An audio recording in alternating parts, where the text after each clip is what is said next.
dëmta nga jashtë lidhur me këto veprime. Në këtë kontekst, BE-s në Prag me rezolut kërkoi kthimin e misionit të vet në Kosovë. Pastaj 2 rezoluta të miratuara në sesionin e 50 të Organizatës së Kombeve të Bashkuara në Gjenevë, me të cilat dënohet dhuna, kërkohet respektimi i vullnetit të politik të shqiptarëve dhe instalimi i vëzhguesve ndërkombëtar në Kosovë. Këtë frym thahet më tej përmbajnë edhe kërkesa e kryetarit të Asamblesë së Atlantikut Verior, Luis Bovuar, për administrim civil-ushtarak në Kosovë, sikurse në Maqedoni, dhe kërkesa e ngjashme e drejtorit gjeneral të UNESCO, Federico Mayor. Doktor Ibrahim Rugova falenderoi me këtë rast të gjitha vendet që u angazhuan për miratimin e rezolutave e sidomos Shtetet e Bashkuara të Bashkimit të marrë në mbrojtje Kosovën.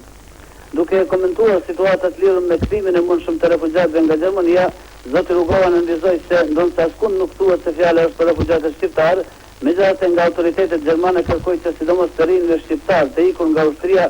tu vazhdoi strehim të përkohshëm, sepse edhe nga reagimet dhe konstruksionet që u dëgjuan këto ditë nga pushtetsmbajtësit serb, shihet qartë se ata janë të kërcënuar dhe të rrezikuar. Sidoqoftë, tha zoti Rugova, ne falenderojmë qeverinë gjermane për mirëkuptimin e drejtashëm dhe besojmë se ky mirëkuptim nuk do të mungojë edhe më